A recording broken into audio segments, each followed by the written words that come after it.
Busque el capítulo 1 de Efesios. Hoy vamos a hablar del orgullo. Cómo el orgullo pone de manifiesto nuestra depravación y cómo el orgullo precede a la destrucción.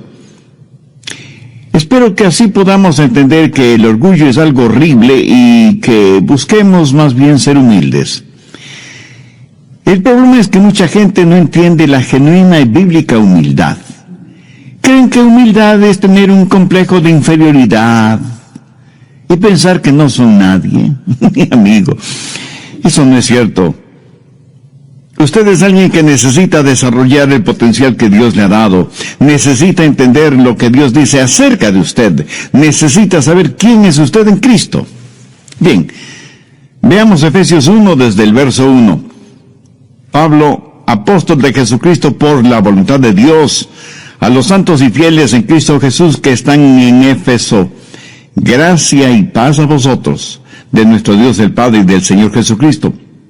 Bendito sea el Dios y Padre de nuestro Señor Jesucristo, que nos bendijo con toda bendición espiritual en los lugares celestiales en Cristo, según nos escogió en Él antes de la fundación del mundo, para que fuésemos santos y sin mancha delante de Él, en amor, habiéndonos predestinado para ser adoptados hijos suyos por medio de Jesucristo, según el puro afecto de su voluntad, para alabanza de la gloria de su gracia, con la cual nos hizo aceptos en el amado. La clave para vivir victoriosamente la vida cristiana es el descubrir quiénes somos en Cristo. Muchos cristianos nunca lo descubren. Son como un hombre que tenía un problema de identidad. No sabía quién era y estaba demasiado cansado para averiguarlo. Sabía que la Biblia tiene muchas porciones que tienen que ver con el comportamiento. Por ejemplo, Efesios 6 nos dice que debemos ponernos toda la armadura de Dios y prepararnos para la batalla. O el capítulo 12 de Romanos, que nos dice las cosas que debemos hacer y las que no debemos hacer. O el capítulo 5 de Mateo, con las bienaventuranzas que nos dicen cómo vivir y actuar. Pero quiero que entienda bien lo siguiente acerca del cristianismo. No es una modificación de comportamiento, aunque muchos piensan que sí. Dios no modifica nuestro comportamiento para poder cambiarnos. Dios nos cambia para que modifiquemos nuestro comportamiento. Recuerde que el pecado es un trabajo interno. El gusano no hace un hueco en la manzana para entrar, sino para salir, porque él nació dentro de la manzana. Lo mismo es con el pecado. El pecado sale del corazón del hombre. Por eso Dios trabaja primero en el corazón del hombre. Usted no purifica el agua pintando de blanco el filtro, así como no puede purificar su vida con modificaciones externas. Hacerlo así es estar practicando el legalismo, y eso es mortal. En Efesios 1, Pablo nos dice quiénes somos, y esto es primordial entenderlo. En los capítulos 2 y 3 nos dice cómo es que llegamos a ser lo que somos en Cristo. Y en los capítulos del 4 al 6 nos dice cómo vivir porque estamos en Cristo. Y siempre es así el método de Pablo. Primero da una porción doctrinal, lo que somos y cómo llegamos a serlo. Segundo, cómo vivir de acuerdo a lo que somos. Primero trata con el ser y luego con el hacer. Ahora, si usted comienza con el hacer en vez del ser, si usted no entiende lo doctrinal y sencillamente comienza en lo práctico, será un legalista. Y se sentirá frustrado porque estará viviendo en contra de una identidad que no tiene ni en su mente ni en su corazón. Jesús dijo que conoceríamos la verdad y que la verdad nos haría libres. O sea, es la verdad la que nos libera. Y la verdad es lo que Dios dice. Y la máxima verdad está encarnada en el Señor Jesucristo. Escúcheme. La verdad no puede liberarle hasta que la conozca. No importa cuán verdadera sea la verdad, no importa cuán maravillosas verdades hay en la Biblia, no habrá ninguna libertad hasta que usted conozca esas verdades. Usted debe conocer lo doctrinal antes que pueda llevarlo a la práctica. A los bebés elefantes, desde que son pequeñitos, les ponen una cadena en la pata de atrás, y esa cadena está asegurada en una estaca clavada profundamente en el suelo. El elefantito trata de liberarse de esa cadena y no puede. Lo trata infinidad de veces, pero la estaca que sostiene la cadena está bien segura en el suelo. Y con el paso del tiempo, el elefante sabe que no podrá zafarse de esa cadena. Y en los circos, usted ve a esos enormes elefantes sujetos por una cadena asegurada en una estaca que apenas está internada 15 centímetros en el suelo. El elefante con su tremenda fuerza podrá romper esa estaca como si fuera un palillo de dientes y liberarse, pero no lo hace. ¿Por qué? Porque en su mente recuerda que en el pasado trató miles y miles de veces de romper esa estaca, pero no pudo hacerlo. Así que ahora en el presente ni siquiera lo intenta. Lo que él cree no es la verdad. Piensa que esa estaca lo detendrá, lo cual no es cierto. ¿Sabe? La verdad que puede hacerle libre, o sea, sacar la estaca enterrada en el suelo, pero no sabe que podría sacarla sin mayor esfuerzo, y vive encadenado, en vez de vivir como lo que realmente es. Vive de acuerdo a una percepción errónea, y es esa percepción la que en realidad lo mantiene encadenado. Muchos cristianos no entienden la verdad. No saben lo que son en Cristo. Nunca han entendido su propia imagen. No saben lo que tienen en Cristo, por lo tanto no conocen la verdadera libertad. Han bloqueado sus mentes espiritualmente y se dicen: ay, no puedo hacerlo, no puedo liberarme, no puedo tener éxito, estoy encadenado a este hábito, estoy encadenado al fracaso y al limitado conocimiento. Mi amigo, eso no es verdad. Pero si creemos que lo que creemos es verdad, terminará siendo verdad en nosotros. Muchos cirujanos especializados en cosmetología plástica dicen que muchos de sus clientes, aún después de una exitosa cirugía plástica, se ven a sí mismos deformes físicamente. Voy a compartir con usted 3 cosas para que tenga una positiva autoimagen, para que comprenda lo que Dios dice acerca de usted. Esto le dará una saludable autoimagen y hará resaltar en usted la verdadera humildad. Primero, reconozca su justicia. Efesios 1:1. Pablo, apóstol de Jesucristo por la voluntad de Dios, a los santos y fieles en Cristo Jesús que están en Éfeso. Si usted está en Jesucristo, si le ha recibido como su Salvador en forma personal, si ha sido bautizado por el Espíritu Santo y pertenece al cuerpo de Cristo, si usted se ha arrepentido de sus pecados y por fe ha confiado en Jesús, usted, mi amigo, mi amiga, ya es salvo. Y no solo eso, usted es un santo, aunque usted no lo crea. La jerarquía de la Iglesia romana escoge a ciertos individuos, hombres y mujeres, que han logrado ciertas cosas en sus vidas religiosas y los canoniza. O sea, los declaran santos y santas. Escuche, nadie me puede hacer un santo, porque ya lo soy. Usted está escuchando a San Adrián. Y no lo estoy diciendo con arrogancia o por vanidad, sino porque es verdad. Y no lo digo yo, la palabra de Dios lo dice. Y si usted es ya salvo, usted también es un santo o una santa. Hay 2 clases de personas: las que son santas y las que no lo son. Y usted y yo, o somos lo uno o somos lo otro. Ahora, ¿qué significa la palabra santo? Pablo llama a todos los creyentes en Éfeso santos.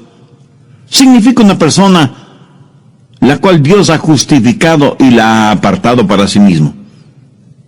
Y alguien me dirá, el pastor Rogers, yo no soy tan santo. Escuche, o se es santo o no se es. Nadie puede ser medio salvo o medio santo.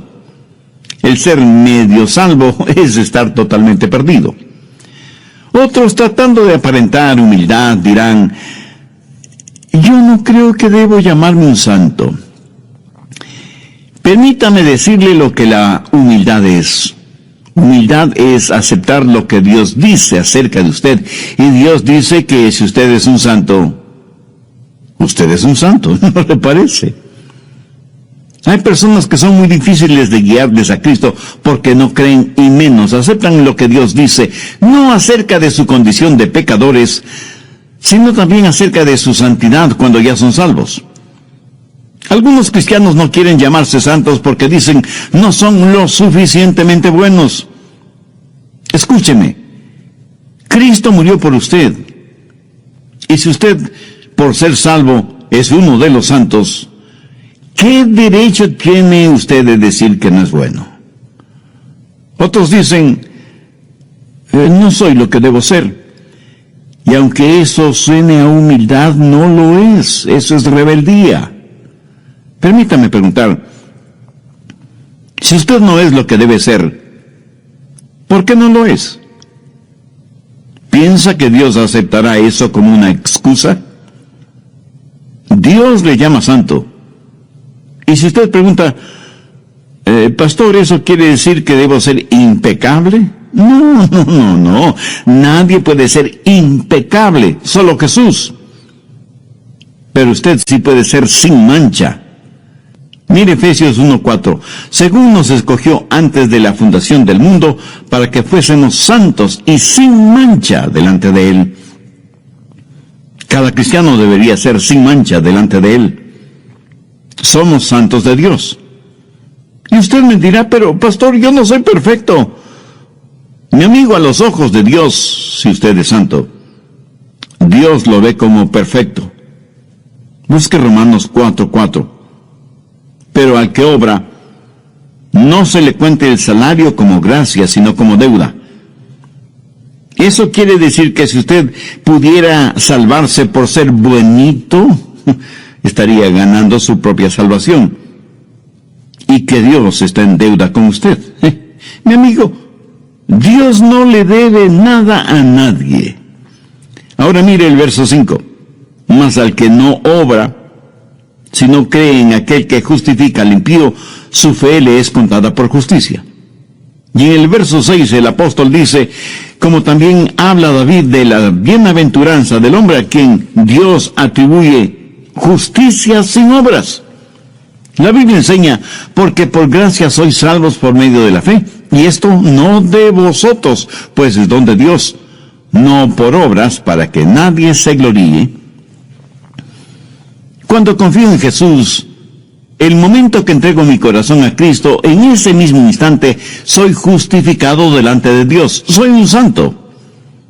Y alguien me preguntará, ¿y qué si vuelvo a pecar? Mi amigo, ¿qué quiere decir con eso, si vuelvo a pecar? Por supuesto que usted volverá a pecar. Todos pecamos. No hay ni una sola persona entre los miles y miles que me escuchan que no haya pecado. Pastor, cuando uno peca después de ser salvo, pierde la salvación. ¿Habrá alguien que no haya pecado después de ser salvo? Estoy seguro que no. Pero si usted se arrepiente de sus pecados y confía en el Señor Jesucristo, usted está justificado delante de Dios. Y si fracasamos espiritualmente, dice la Biblia que en Jesucristo tenemos un abogado que intercede por nosotros delante del Padre. Cuando pecamos, debemos confesar nuestro pecado. Pero ¿cuántos de nosotros hemos confesado que somos hechos justicia de Dios en Cristo?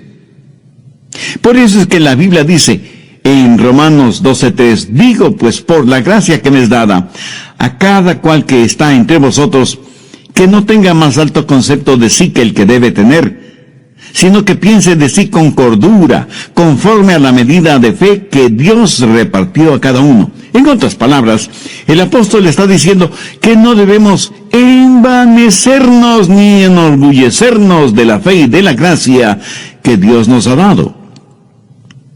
Así que usted puede tener una autoimagen positiva si sabe quién es en Cristo. Si tiene una personalidad saludable, bien balanceada, entonces tiene la justicia de Dios. Ahora, esta justicia nada tiene que ver con sus obras, porque está únicamente relacionada con su fe en el Señor Jesucristo. Su justicia no es suya propia, sino la justicia que Dios le otorga a usted por medio de los méritos de Cristo, porque lo que Jesús hizo por usted justifica el que haya sido usted justificado. Segundo, confíe en sus recursos. Veamos Efesios 1:3. Bendito sea el Dios y Padre de nuestro Señor Jesucristo, quien nos bendijo con toda bendición espiritual en los lugares celestiales en Cristo.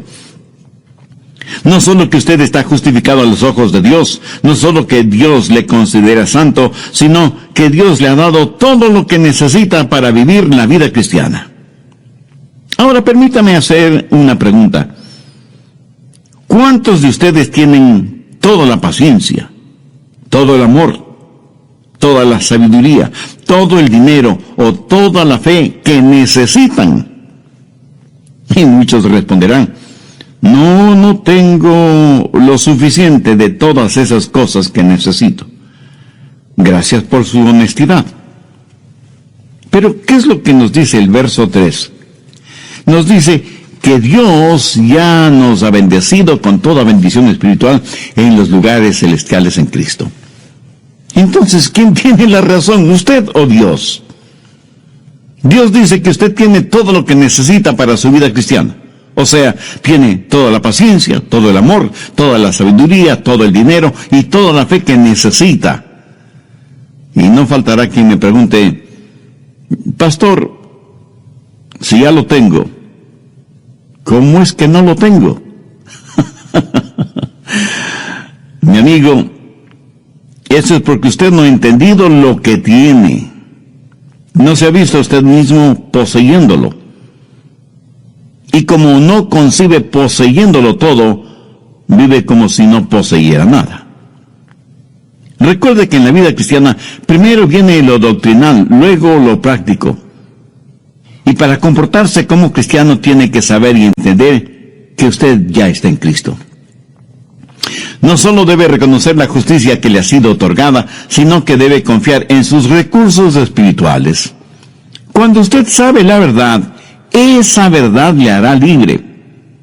Pero si usted no entiende lo que tiene en Cristo, podría estar pidiendo por algo que ya tiene. Ahora recuerde que Dios nunca le pedirá a usted algo que Él mismo no le haya dado. Todo lo que Dios demanda de nosotros es porque ya nos lo ha dado. Y de acuerdo a Efesios 1:3, Dios ya nos ha bendecido con toda bendición espiritual en los lugares celestiales en Cristo. ¿Está usted gozando de esas bendiciones? Creer en lo que Dios dice es mucho más importante que lo que usted piensa. Cuando usted comprende lo que Dios dice, cuando usted entienda la verdad de Dios, esa verdad le liberará. Usted tiene que reconocer la justicia que le ha sido otorgada, y usted es justo delante de Dios en Cristo Jesús. Y por eso Dios nunca más se acordará de sus pecados.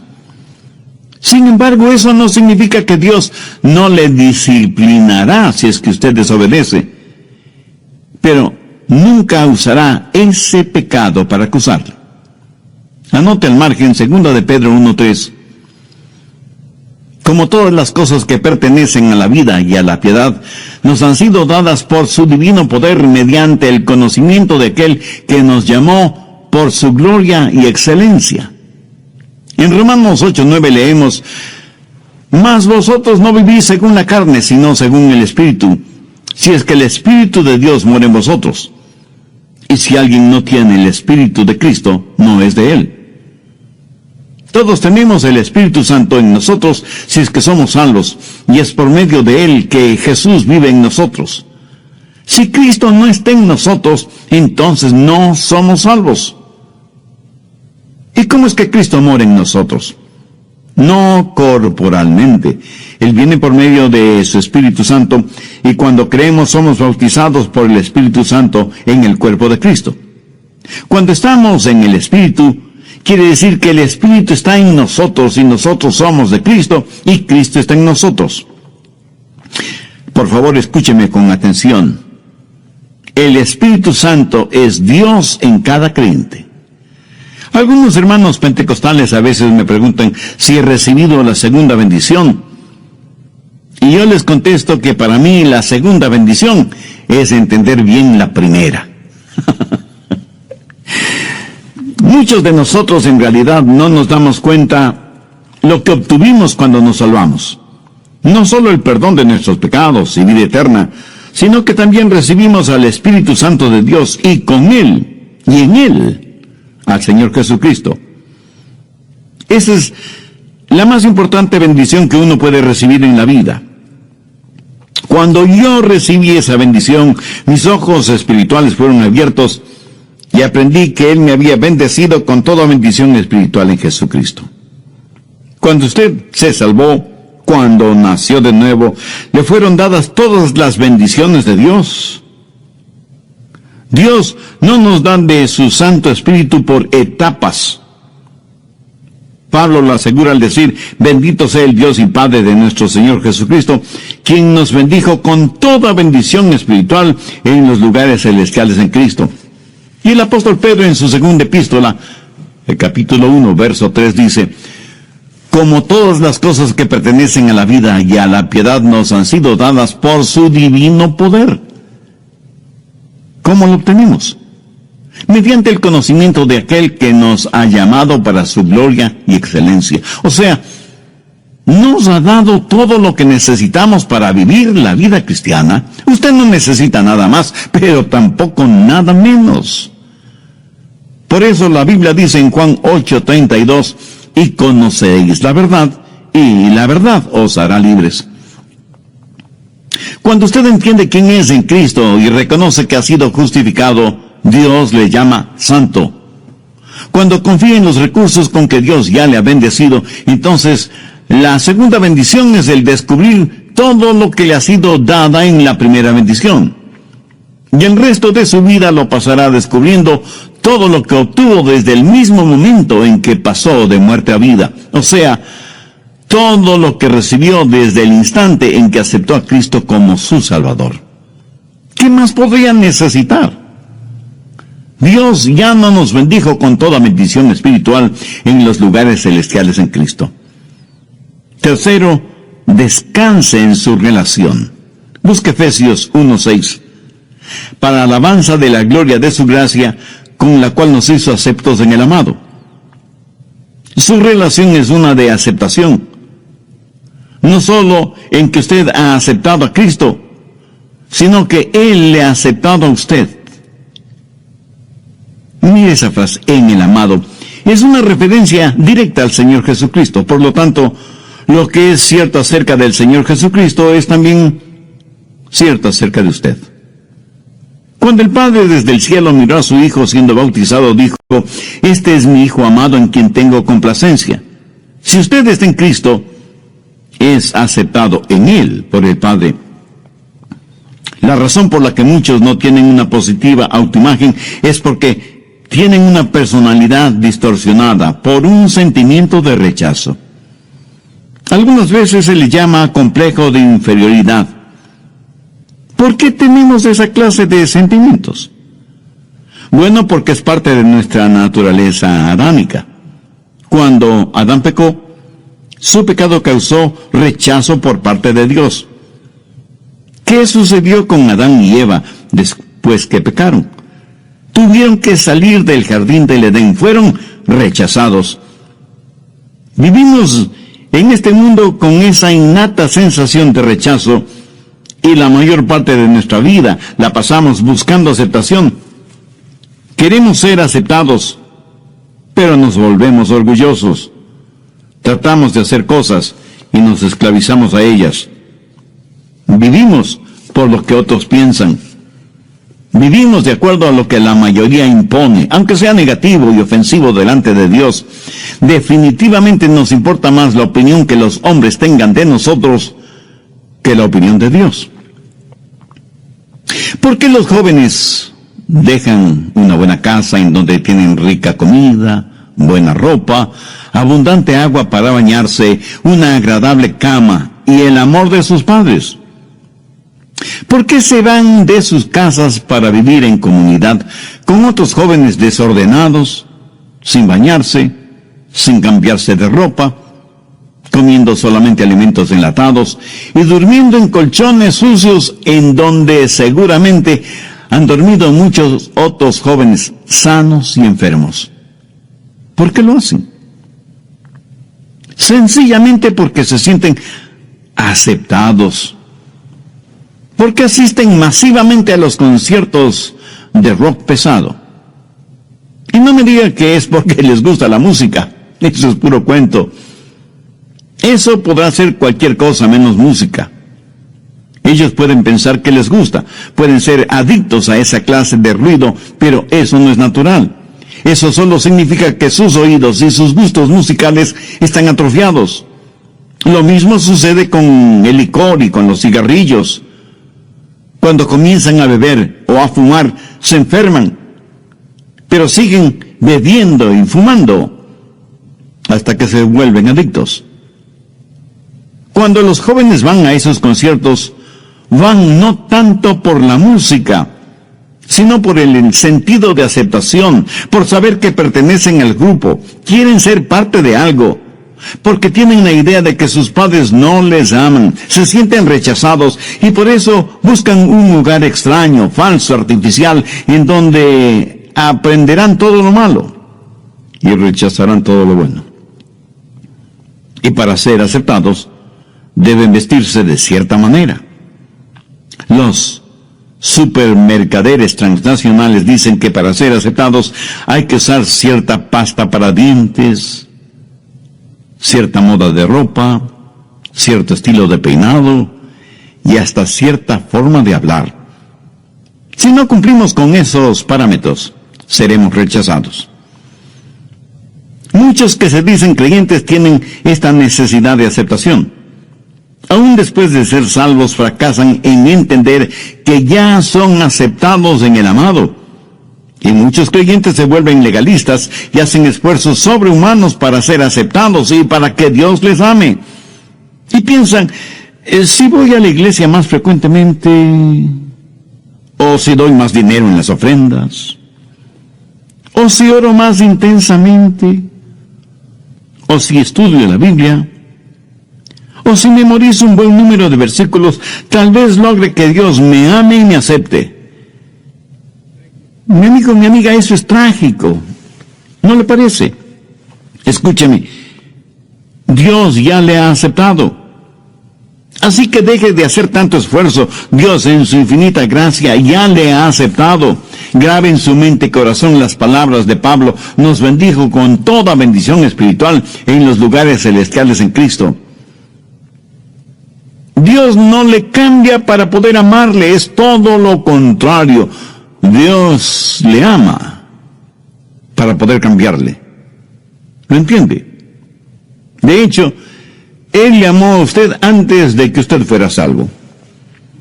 En Romanos 5:8 el apóstol Pablo dice, mas Dios muestra su amor para con nosotros en que siendo aún pecadores, Cristo murió por nosotros. Pero debemos entender que aunque Dios ama al pecador, de ninguna manera lo acepta si es que ese pecador no se ha arrepentido de sus pecados. Pero cuando se arrepiente y recibe a Cristo en su corazón por fe, entonces por la gracia de Dios, el pecador es aceptado porque ya está en el amado. En el Antiguo Testamento se relata la historia de Mefiboset, hijo de Jonatán y nieto del rey Saúl.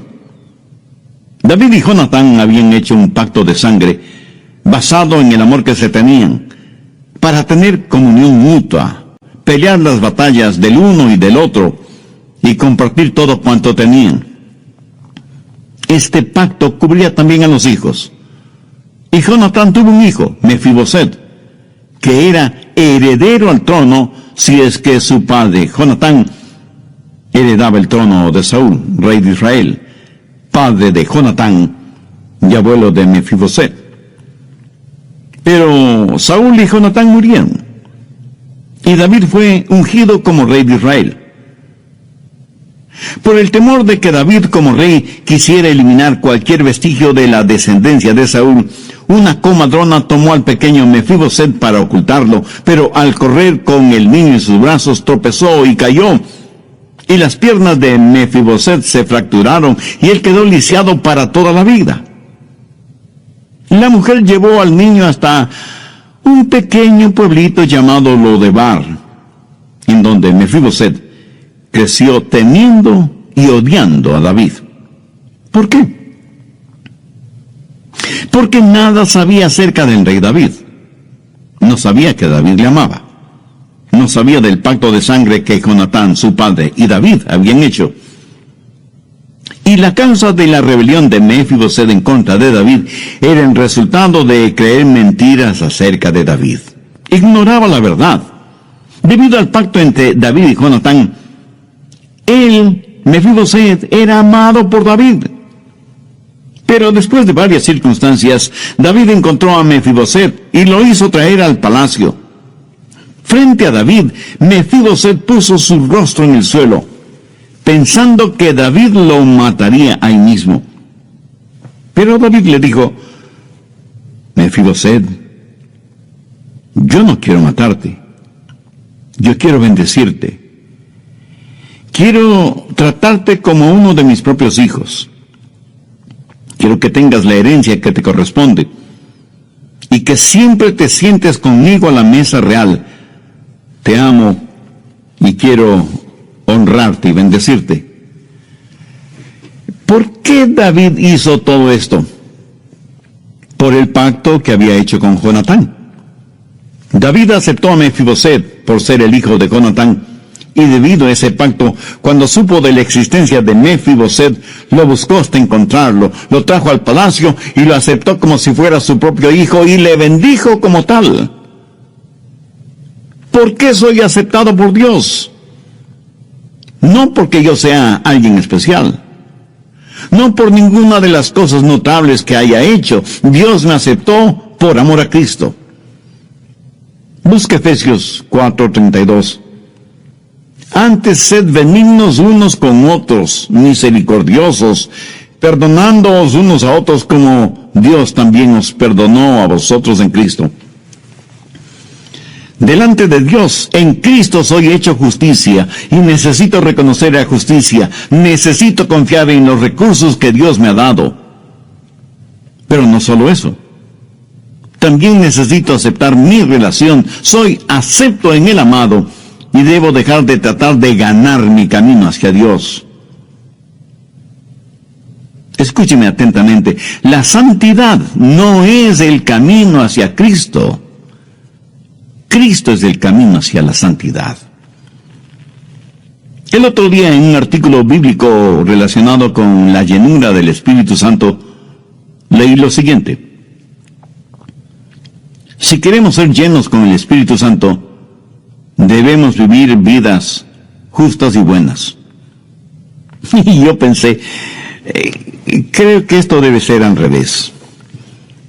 Si queremos vivir vidas justas y buenas, debemos ser llenos del Espíritu Santo.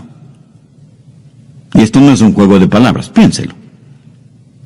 Si por nosotros mismos pudiéramos vivir vidas justas y buenas, ¿qué necesidad tendríamos de ser llenos del Espíritu Santo? Debemos llegarnos a Dios como somos y humildemente decir: Señor, aquí estoy. Y Él nos dirá: eres aceptado. Ahora, si yo me aferro a mis pecados, no podré ser lleno del Espíritu Santo. El momento que me arrepiento de mis pecados y digo: Señor, aquí estoy, ese momento soy aceptado en el amado, soy hecho justicia de Dios en Cristo. Recuerde que Dios no nos cambia para poder amarnos, sino que nos ama para poder cambiarnos.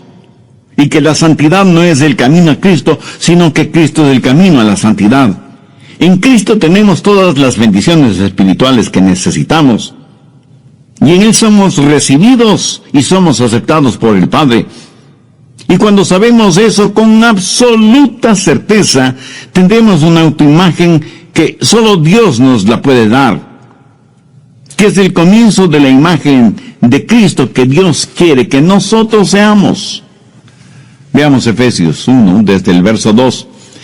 Gracia y paz a vosotros de Dios, nuestro Padre, y del Señor Jesucristo. Bendito sea el Dios y Padre de nuestro Señor Jesucristo, que nos bendijo con toda bendición espiritual en los lugares celestiales en Cristo, según nos escogió en Él antes de la fundación del mundo, para que fuésemos santos y sin mancha delante de Él. Ahora vayamos hasta el verso 6. Para alabanza de la gloria de su gracia, con la cual nos hizo aceptos en el amado. ¿Cómo llegamos a estar en Cristo? Por arrepentimiento y fe. Eso nos hace miembros del cuerpo de Cristo. ¿Qué significa estar en Cristo? Permítame ilustrar esto de la siguiente manera. Suponga que yo le pongo a usted en un barril. ¿Dónde está usted?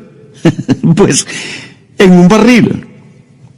Luego yo pongo ese barril en un río. ¿En dónde está usted? Dentro de un barril en el río. ¿Correcto? Bien.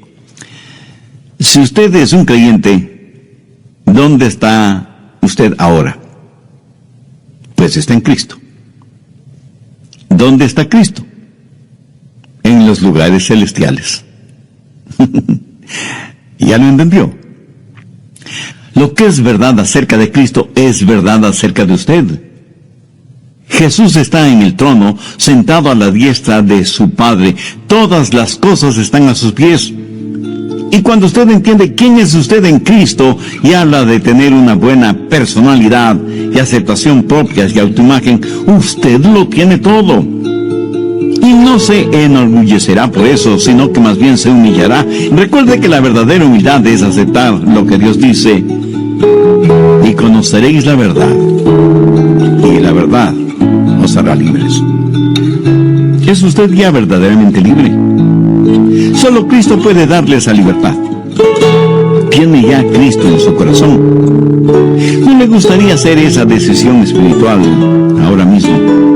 Si ese es su sincero deseo, le invito a orar conmigo una sencilla oración. Dios eterno, vengo ante ti sabiendo que soy pecador y estoy necesitado de tu perdón y de tu misericordia.